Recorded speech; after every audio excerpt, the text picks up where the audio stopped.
It's BOYLE Sports, Irish Grand National, time of the year again, and we can't wait for the big race. And it's the Irish Head Chair, Johnny Ward, joined by Donn McClean, ahead of the most lucrative handicap chase on the Irish calendar, 500 grand up for grabs. Very, very difficult race to solve, and there are plenty of races on the undercard at Fairyhouse. Brilliant 3 days of racing at Fairyhouse. I'll be at Mallow myself, observing a bit of flat action on Saturday and jumps action on Sunday, but I already know that so many eyes will be on what's happening at Fairyhouse. And just to mention our sponsor, BOYLE Sports, at the start, if you are an Irish customer, there is a sign-up offer with details on the screen and in the description of this video, and it's money back as a free bet in the Fairyhouse Easter Festival. If you're second to the SB favourites, that's ROI and NI and UK online only. Terms and conditions apply. Make sure to gamble responsibly. And if you're an Irish customer, there's a sign-up offer with details on screen and in the description of this video. Boyles will be best odds guaranteed across Irish and UK horse racing. If you take an early price in a selection and the SP, the starting price is higher, BOYLE Sports will pay out at the better price when the bet is placed after 8 a.m. on the day of the race. 18 plus, Ireland, Northern Ireland and UK online only. And we were discussing off air, even though I think we might have a similar kind of might have a similar, whether that's a good or a bad thing, we might have a similar. I think the last time we were strong on a horse, we were strong with somebody else at Cheltenham and he disappointed. He did. We might have that. We might have a kind of a similar line to the race, but we know what's your early memories of the Grand National as well at Fairyhouse. It's kind of the people's race in many ways, isn't it? Yeah, no, it's great. I remember a bit of a skite. That was 80, old now, 82 or 83. I remember a bit of a skite, JP McManus' horse coming up the near side. It's an important distinction time-wise, because I either was born or I wasn't, if you were 82 or 83. So there we go. Well, I was born. I was long born by then, Johnny. Yeah, but look, it's a hell of a race. Some of the races down through the years, remember Desert Orchid winning it under top weight. And then you see the old footage of Arkle winning it and what he achieved. One handicap if Arkle runs, one if he doesn't run. And the weight carrying performances that he put up, obviously he was Arkle, he was himself. But even in recent times, there've been some brilliant stories as well, like Dermot McLaughlin winning 2 in a row with big priced horses. That's been fantastic. Local trainer, and it's a local race as well, isn't it? It's a Meath race as well as being a national race. Yeah, and I think before we get into it, you're of a feeling that you sort of need to be up with the speed in it. Yeah, 30 odd runners, even over the distance, very hard to come behind. It is, and we've seen that, like Lord Lariat, Freewheeling Dillon, Haiti Color, all these horses, they've been up in the pace early on, and even the place horses have been not too far off the pace. Of course, I Am Maximus is the anomaly, like how he won it from where he came from. Like Paul Townend, to me, that was ride of the season, ride of the decade. It was some ride to get I Am Maximus to win the Irish Grand National from where he came from, and not jumping well early on. But no, I think in general, and you see it though, that run over the first 3 fences up to Ballyhack, 30 horses, everybody trying to get a position, either just behind the pace ideally. But no, as you say, even though it's 3 miles and 5, there's a long way to go. Generally, you tend to want to be up at least close to the pace in general now. Yeah, it was an extraordinary week for British kind of integrity with the Billy Loughnane story and the 14 days that he got. And I'm not trying to knock the Aintree National for the changes that have been made, but in many respects, is it fair to say Fairyhouse is a bigger jumping test? Like, it's a proper jumping test. Yeah, I think so. Like the Fairyhouse fences, they've always been stiff. They've always taken a lot of jumping. Listening to the jockeys who ride in the race or who ride at the track, they take a lot of jumping. And like for me, from a betting perspective, you're generally looking for course form. Generally, wherever you're going, it's always a positive. But I think at Fairyhouse, to me, that's in a group of tracks where course form over fences is more important than it is at other tracks. So that's interesting. A lot you wouldn't hear horse for course at Fairyhouse that often, but something you believe in. I think chasing a proven ability to jump around the track and jump well around the track, to me, that's a big asset to carry back to an Irish Grand National, especially. Just looking at the odds at the moment, so this is we're recording a little bit in advance, but before declaration, 6-1 the Jukebox Kid and 8-1 Bar, Argento Boy, Seta Chance, Soldier Milan 8-1 Boyles, keeping that horse very much on side. Maybe we'll get a little bit more on the day. We will start with Soldier Milan. Don, I was actually doing a piece on on Fitzbet that Paul Byrne is involved with, and I was in their offices watching this race that he ran in the last day at Thurles when he was an easy to back 11-8 favourite. I just got the feeling afterwards that, and Paul wasn't there that day, but I got the feeling afterwards that they were giving him a bit more experience with a view to the big day, maybe riding him a bit more with horses in front of him to see him come through horses and so on and so forth. But you're of a mind you can only take that so far in a national. Yeah, I like you can see why. Like, he's an inexperienced horse. He's only had 4 runs, the requisite 4 runs, and there are a few in there with only 4 runs. So they've got the experience, they've got the qualification that you needed 4 runs over fences to qualify to run an Irish national. But then they've got the potential to be better than the handicap mark, and that's what you're looking for, the mix of experience and potential to improve. And just see Emmett Mullins saying that that's his one worry about the inexperience. But I think the other side, the flip side, the positive side of inexperience is that you have the potential then to improve beyond what the handicapper's seen and therefore the rating that the handicapper's given you. But Soldier Milan, yeah, like he didn't run over hurdles either, did he? He went straight from bumpers over fences. Yeah, Emmett Mullins is like, I think more horses should do this. If you're like, he's a 7-year-old, why waste time? He's a slow chaser, a good slow chaser. But yeah, he didn't run over hurdles. No, so he won his only point to point for Cormac Doyle, and then went won his only bumper and then went over fences. And I thought his run at Punchestown when he beat Kiswell, that was a really good run. You were kind of thinking Irish national at that point. And then, he was disappointing in the Pierce Maloney chase, but as you say, he was held up in behind for a horse who likes to get out and roll and who has done that in the past, and therefore I'm sure reverting to at least prominent tactics, that should be a positive for him, I think. Yeah. Is there much pace in the race? Because there's obviously a major chance of a pace collapse as well when you've so many horses who want to be handy, and the jockeys are no idiots. Yeah, and I know, but I don't know. It seems to be definitely in recent years. No matter how fast they've gone, you still don't want to be too far off it. Now we've got a lot of rain coming, so it might be that the ground's going to be quite testing on Monday. So that's obviously something to bear in mind. But yeah, you don't tend to see a pace collapse in the Irish national, which is, it's a good point, but it's unusual to see it. Like, generally the pace tends to hold up well. I'm not sure why that is. Maybe because it's 3 miles 5, jockeys are aware that there's a long way to go, so they're not going to overdo it in the early part of the race, even though an early position is key. But yeah, I'd still say even unless they go a million on very soft ground, you don't want to do too far off. Well, I'd say Donagh Meyler is going to have the horse. He's going to have him up handy. And the start, we saw starts at Cheltenham. The start's really important, though, because you can lose your race literally in the first couple of seconds. The start is really important, and it's hard. It's hard to get it right. And we know all the shots of the 30 horses at the start at Fairyhouse. It's not around a bend, it's in a straight. But then, the starts have been discussed ad nauseum post Cheltenham, but it's a case of the starter and the jockeys trusting that he's going to go when everybody is as close to a line across the track as it is, and you can see jockeys they're going to err on the side of being too aggressive than holding back and hoping the starter doesn't let them go. So, but generally the starts in the Irish National they've been affected pretty well. Yeah, it's a big day for the 30 jockeys in the race, and obviously the 30 trainers. Well, there won't be 30 trainers, but it's a big day for the starter as well. Like he'll go to that meeting, and there won't be much focus on him when he gets out of the car park, but he'll know that he's a big job today. It's easy to get it wrong. Of the others in the race, the top weight right now is Better Days Ahead. I'd actually be loath to ruling him out as well. With the class that he has.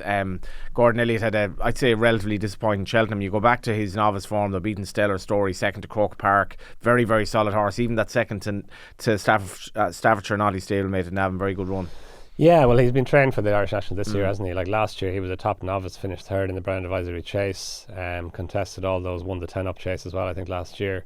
And so he was busy. He finished 6th in the race last year, and we know that it's a good race for novices, so he's a second season chaser now, but he's only had the 2 runs. He finished second, as you said, behind Staffordshire Not in the Boyne hurdle, and then went to Navan last time and ran well behind James de Burley in, I think it was the Webster Cup, the Grade 2 race there. So yeah, look, he's coming to the Boyle now. He's still only had 6 runs over fences, so he's still a likely raced horse. He will have top weight, but he's got a mark of 154, which is reasonable. He's still got the potential to be better than that. Like even last year when he was running in those Grade 1 races as a novice, he looked like a future Gold Cup horse, to me anyway. But now in an Irish National of 154, I think it's a reasonable mark, and like you, I'd be very slow to rule him out. The jukebox man is Ben Pauling's stable star. He's actually by Ask. The jukebox kid is, as you would think, by Jukebox Jury. 7-year-old, trained by Ben Pauling. Very, very unexposed in the context of this race, and is at the moment likely to go off favourite. Yeah, interesting, isn't it? I mean, look, it's great to have British horses coming over, and we saw with Rebecca Curtis last year. She won it with Haiti Calor from Wales. But the Jukebox Kid, look, he's an interesting contender. He won the race at Ascot at Reynolds Town the last day, missed Cheltenham. I think he's better going right-handed. I think Ben Pauling has said he needs to go right-handed.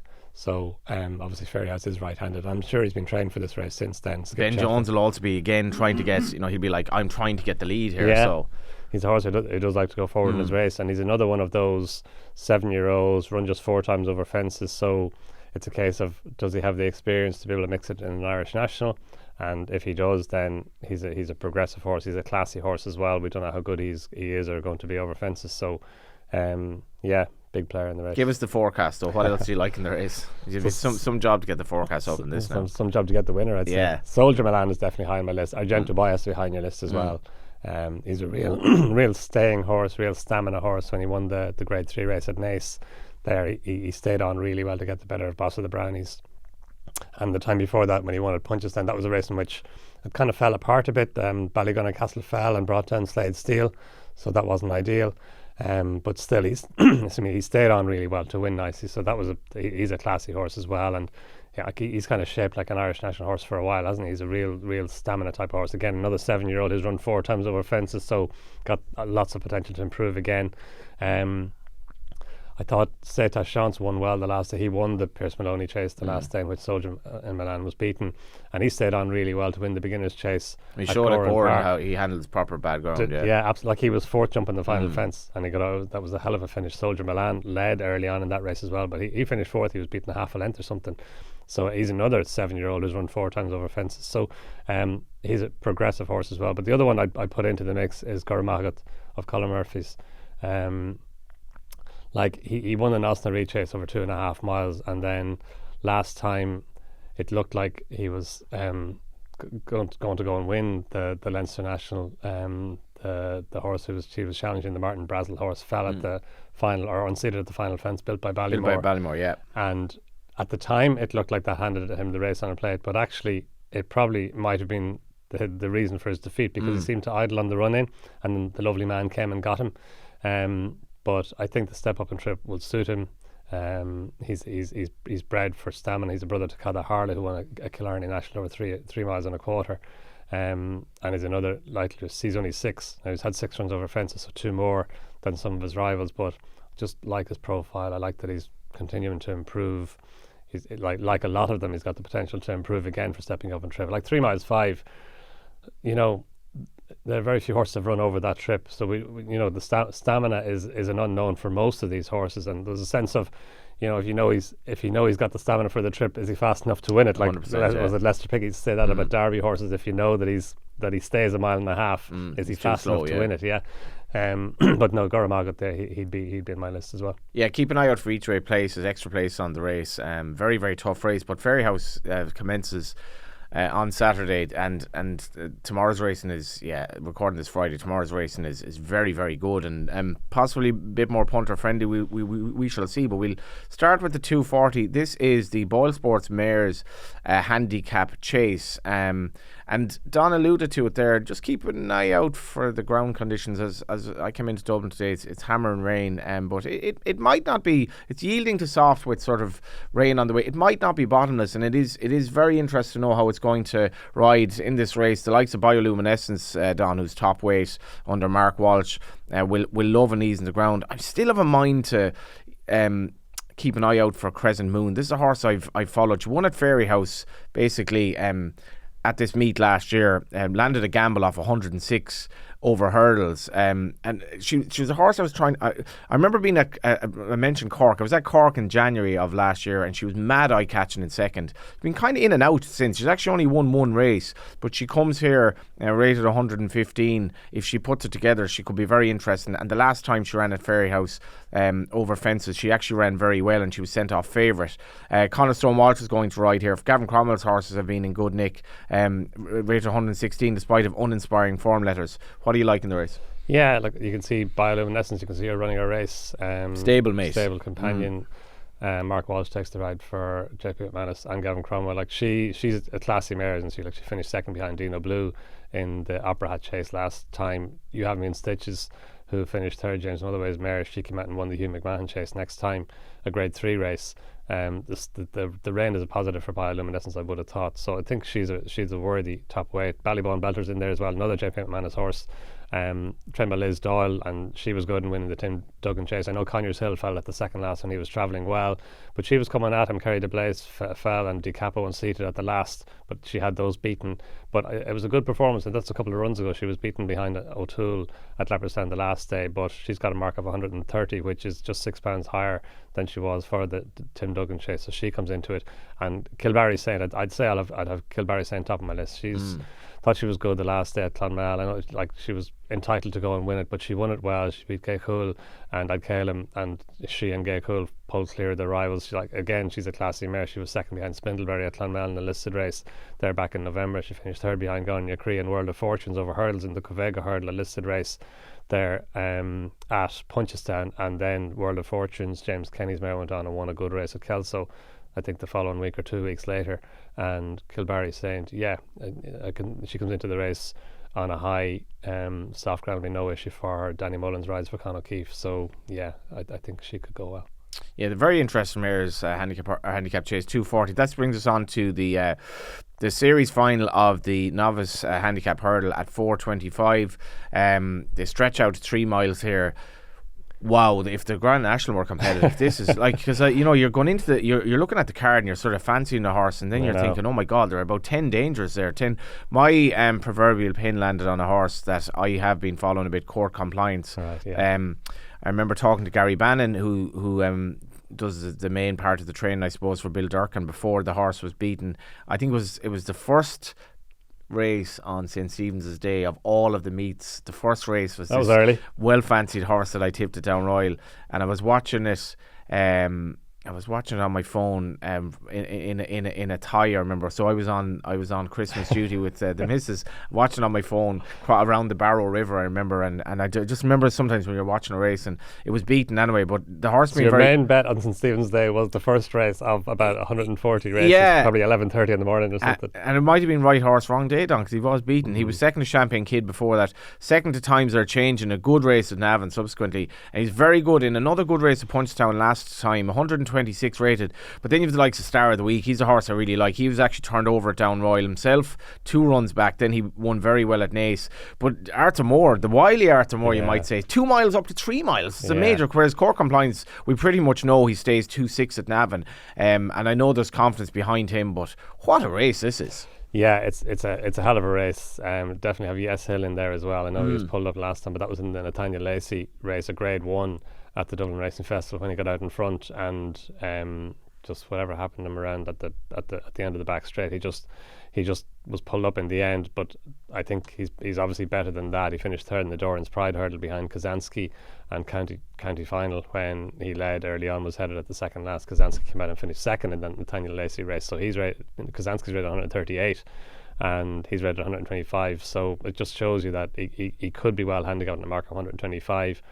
His dam's a half sister to Adriana De Mott as well, who won the Grade 1 Mares Novice Hurdle final, and she's actually the dam of Embassy Gardens as well. But so he'd be on my list. But no, Star of the Week, I just really like him as a horse. It's lovely to see Arthur Moore with a good horse again. When he got beaten by Green Hope at Down Royal, Green Hope, I think it was 125 to 1 shot. I think that even day. More, was it? It wasn't quite the 300. 125 is how right you are, Don.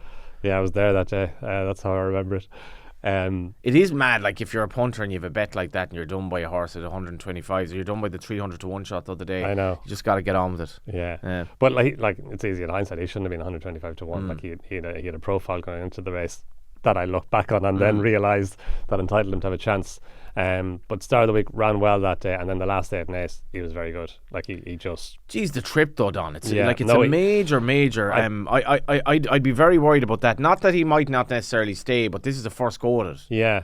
And he's a lightly raced horse. He's only 5-year-old as well. Like Arthur did say after that race, I think, about stepping up in trip, but I was kind of thinking 2.5, not 3. It was definitely good to see the Shing Desire score well at Limerick. That was in March, and that wasn't a bad race actually. So we are getting a nice bit of. Yeah. Well, it really wasn't a bad race that day. She won well. Lynch's Knock, who was third as well, he came out and won at Cork next time as well, and the first 3 finished nicely clear. Yeah. So there's a lot to like about that performance. The step up in trip, it's an extreme step up in trip, but I think he could have a little bit in the hand of the handicapper. Yeah, I tend to agree on that and Cork Compliance. I think both could be well handicapped. Just I am always wary of horses stepping up dramatically in trip, and particularly so inexperienced, but if he stays, big chance. Now, the ground in relation to the 5 o'clock, the RYBO handicap hurdle, for me could be key. I really feel Don Davy Crockett has to be well handicapped of 128 on the basis of even though that performance on his hurdling debut when he beat Mick Collins at Galway, there was a touch of real class about that. I think I was talking about him afterwards as a potential Supreme Novice hurdle candidate. Said he comes to Fairyhouse with 10 stone 5 and 128. He did bomb out sort of the last twice. He's still a really interesting horse for me. And as you would expect, Willie Mullins attacks this race big style. What about the old boy Lord Erskine, course and distance winner as well at 13 years of age? Paddy O'Brien takes off 5. Sort this one out. Yeah, I like Lord Erskine. What a horse. He's been flat jumps. Doesn't matter. Harry Rogers, whatever he does with him to keep his enthusiasm, it's brilliant. Harry's horse in good form as well. Yeah. Look, Davy Crockett by Camelot out of any power. If you forgive him his last 2 runs, which it's a big ask to forgive a horse 2 runs, but no, I agree with you. He's got a lot of latent talent there, and as suggested by his breeding and by his previous runs as well. Carbo's in here as well. I thought he ran really well in the county hurdle the last day. I know he was well fancied. He was sent off favourite in the end, but he was back in the field in a race that like it was a theme that ran through a lot of Cheltenham, especially the first 3 days. You didn't want to be too far off the pace at Cheltenham, and the 3 horses that finished in front of him, the 4 horses that filled the first 4 places, they all raced in mid-division or better from early. And I just think that there's a horse from whom there's going to be there's a good bit more to come. He's a classy horse. He was running in those Grade 1 hurdles in the spring of last year. Like he ran in the Supreme Novices Hurdle. He ran in the Grade 1 Novices Hurdle at Aintree that Salvatore Mundi won. I think it's the top Novices Hurdle. He ran in the Grade 1 race that Rancy won at Punchestown as well. And his mark of 149, it's a workable mark. And his debut this season, he ran in the Limestone Lad Hurdle. That's the race that Len Killen won. And of course, brilliant win for the Bow family. I'm sure Len Killen would have been his target for a long way. And you could see how much it meant to the Bow family on the day. But Carbo, I thought, ran well to finish second to him. I thought he'd run better at Cheltenham. I thought he was a big player in the county hurdle, but there were circumstances. Yeah, just he didn't have the race run to suit. So there's more to come from him. I'm sure he's only 6. He's only had 7 runs over hurdles, so he's interesting. I thought at a bigger price as well. Mrs. Beaton was interesting. She's £2 out of the handicap, and it was a fair hike. Like even for her win the last day at Leopardstown, she got £11, so it's a fair hike up to 121, and she has to race off 123, but. Really thriving, and Philip Dempsey's form has been incredible. Like March has just been. March was mad impressive. Yeah, mad March. No, he's had a fantastic season, Philip Dempsey, and had as you said, a brilliant last month. But Mrs. Beaton, he hasn't had her that long. Was with Shane Nolan. With Shane Nolan. He fitted cheek pieces for the first time at Down Royal when she was really impressive and winning. I know it was at a lower grade, but she made a bad mistake at the second last flight, and it should have been.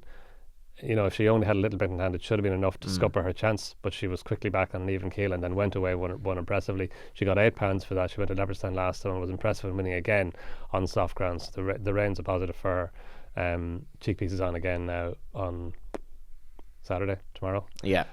It's hard to remember, like with the 48-hour decks, it's hard to remember. I remember we were recording here during Cheltenham, and you were recording for a show 2 days in advance. So I go down the road recording for that day's race, and I was like, and then you have to go and figure out who's going to win today. It's not easy. But no, Mrs. Beaton, I just look, it's a big step up in grade for her, but I can see her outrunning big odds. Yeah, the market here is intriguing because lightly raced horses, and it's hard to call Davy Crockett. Vet reported he was normal post race after the last day, but really intriguing race. We'll move on to Sunday, and we're going to have a good look now at the Grade 1 at 5 o'clock. This is going to be a real cracking contest as well, and this is now it's called the Willow Worm Gold Cup, and it would have had previous iterations obviously as well, and it's a great one that fits in, I suppose, nicely between Cheltenham and Punchestown. I do feel it was a race that I think Gordon Elliott sort of was talking about this race for his stable star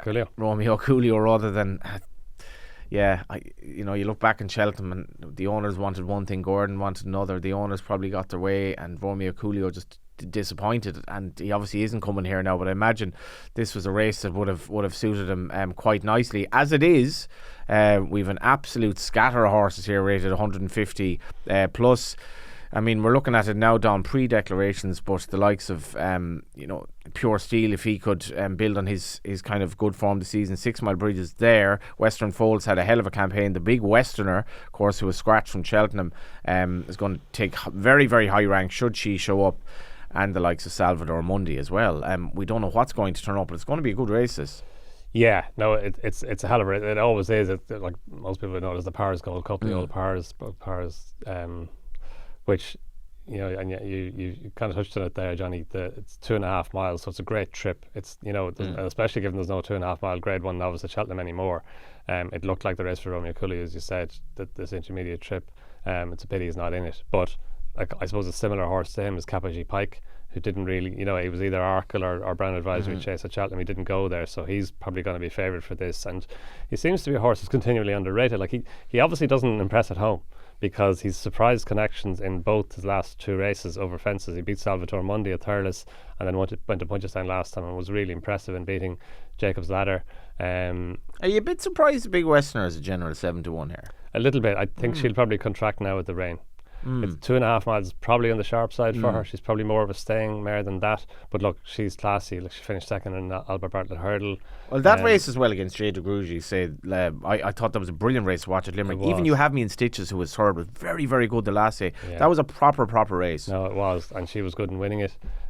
She skipped Cheltenham as well. She was there. She was an intended runner, but the ground just wasn't soft enough for her. They made the right choice, I think. I think so, absolutely. Like, she does need soft ground. Like, all her form tells you she wants soft ground.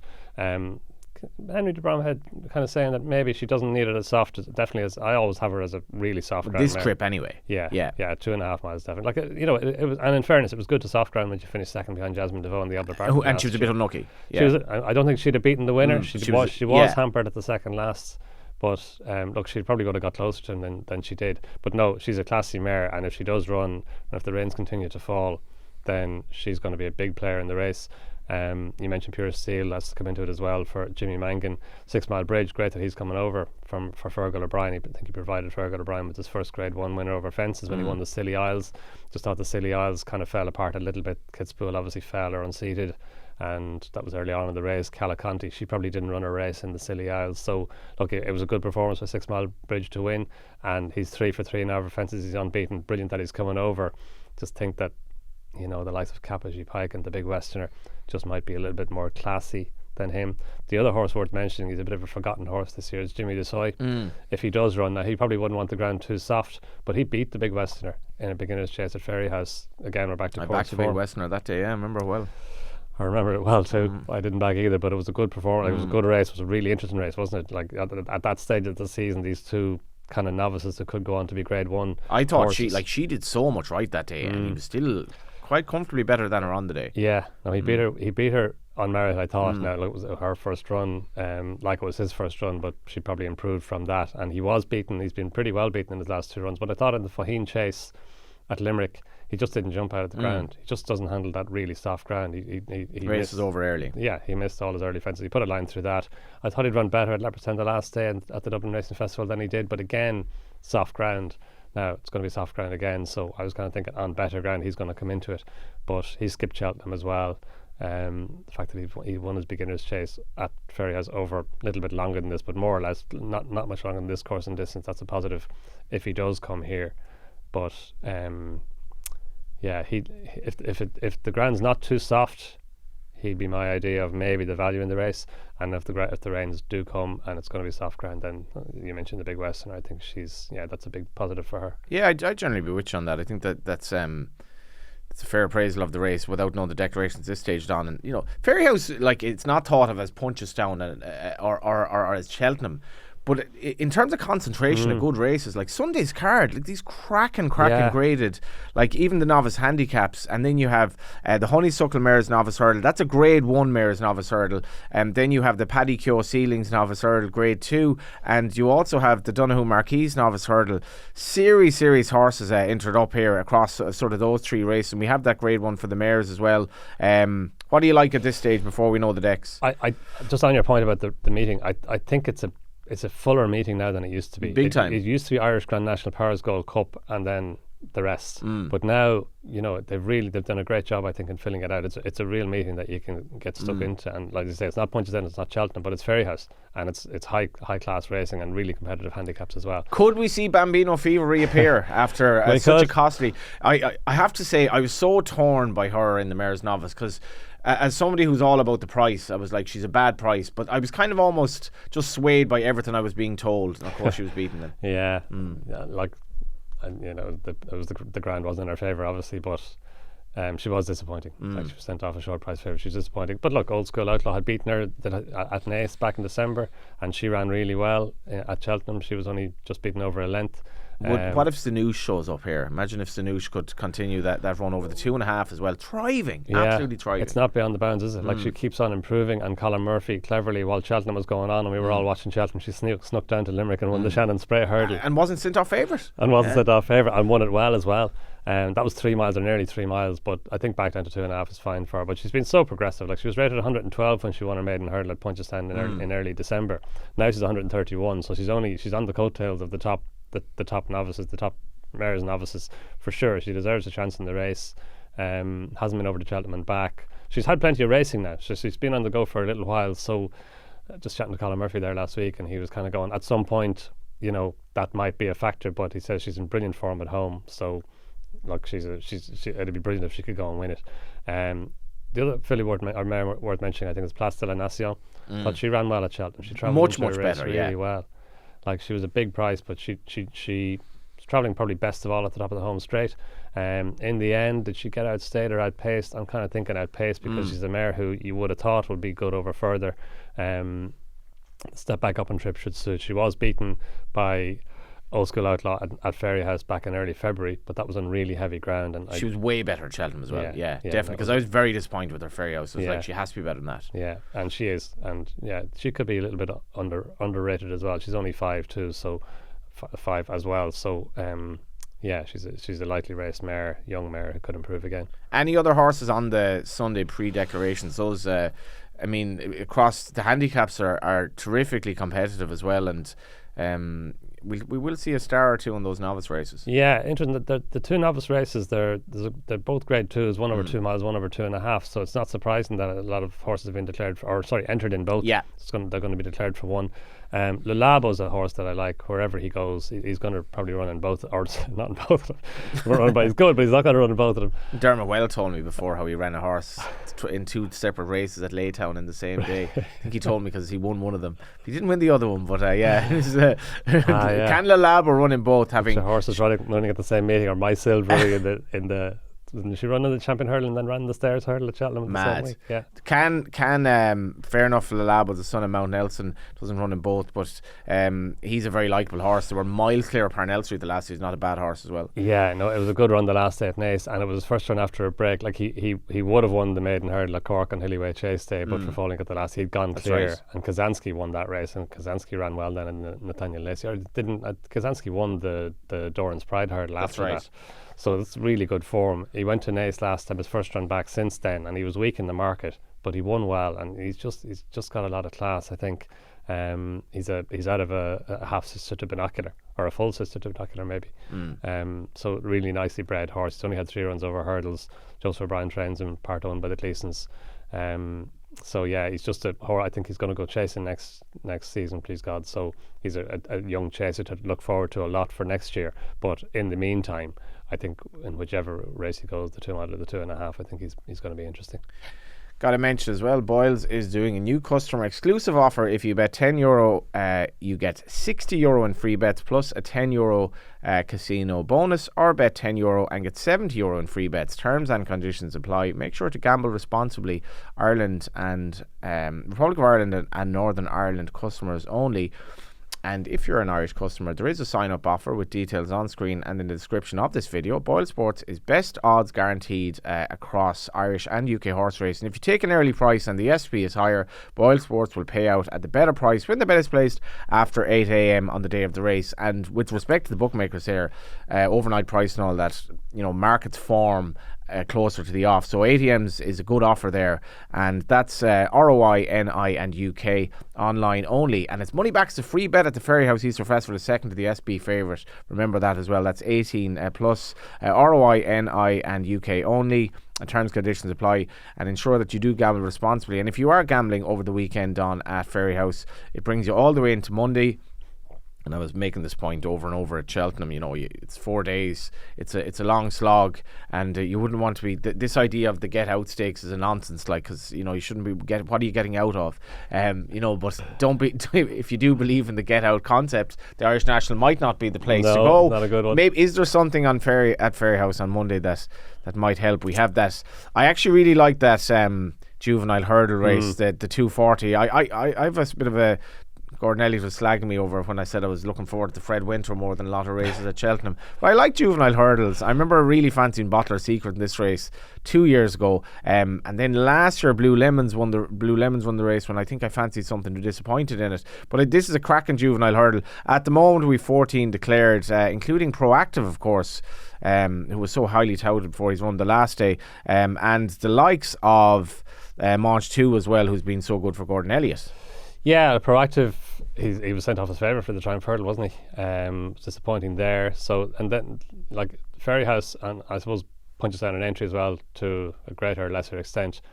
You're seeing horses from Cheltenham taking on horses who haven't been to Cheltenham. So it's a case of, have they recovered from Cheltenham, or how well have they recovered? And I suppose for Irish horses, it's even more arduous because they're travelling as well. They're over to Britain and back and stabling away from home.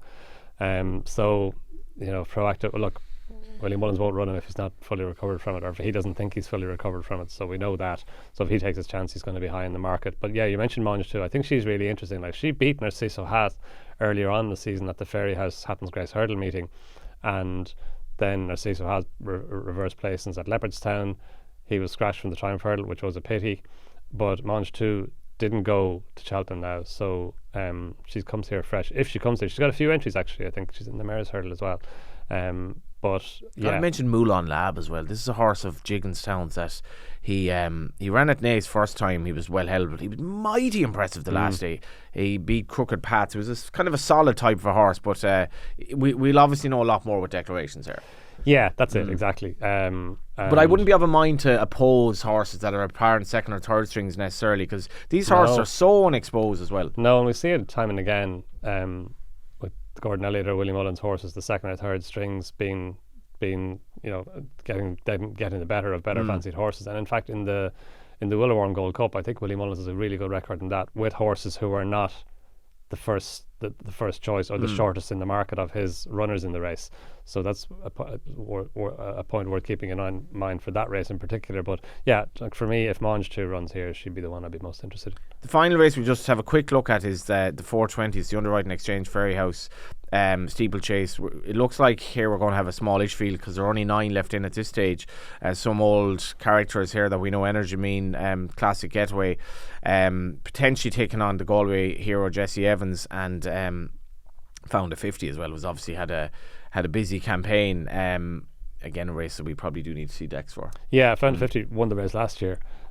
He came into the race on the back of a run in the Champion Chase last year. He was pulled up in the Champion Chase this year, but he does obviously like it here. So he's going to be a standard setter if he runs. He's got a mark of 162. Only by Night, I think, is interesting.